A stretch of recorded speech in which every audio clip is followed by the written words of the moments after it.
Всем привет! Учу казахский, переехавшая в Алматы россиянка, о прелестях жизни в Казахстане. Перед началом видео, пожалуйста, не забудьте поставить лайк и написать комментарии для продвижения видео. Она назвала несколько причин, почему она рада своему пребыванию здесь. В сети набирают популярность видео российского блогера Татьяны Инюшиной об Алматы. Журналисты связались с девушкой, чтобы узнать подробнее о ее впечатлениях от проживания в казахстанском мегаполисе. Как оказалось, Татьяна вместе с супругом проживают в Алматы вот уже полгода. За это время они по-настоящему влюбились в город и его жителей. Девушка даже подготовила видео об Алматы и назвала несколько причин, почему она рада своему пребыванию здесь. Ролик опубликован в TikTok. Я прожила вот уже полгода в Алматы, и вот топ вещей, которые мне нравятся здесь больше всего. Первое – это, конечно же, неимоверно красивая природа. Всего 20 минут от города, и посмотрите, где вы оказываетесь, делится девушка впечатлениями на видео.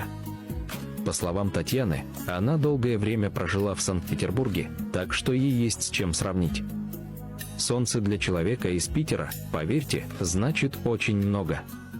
Следующее – это, конечно же, люди. Здесь все они очень приветливые. Всегда угостят, помогут, заплатят за тебя в ресторане, добавляет она. Девушка признается, что влюбилась в казахскую кухню, и особенно в баурсачики. Ролик про Алматы набрал уже порядка 200 тысяч просмотров и 10 тысяч лайков. Она рассказала, что помимо блогерства, также выступает с народными и советскими песнями. Меня поразили гостеприимность и отзывчивость зрителей. Я собираю полные залы, что очень приятно. Я не ожидала, что в Алматы так будет востребован мой репертуар. Здесь люди любят веселиться, петь и слушать хорошую музыку, говорит она.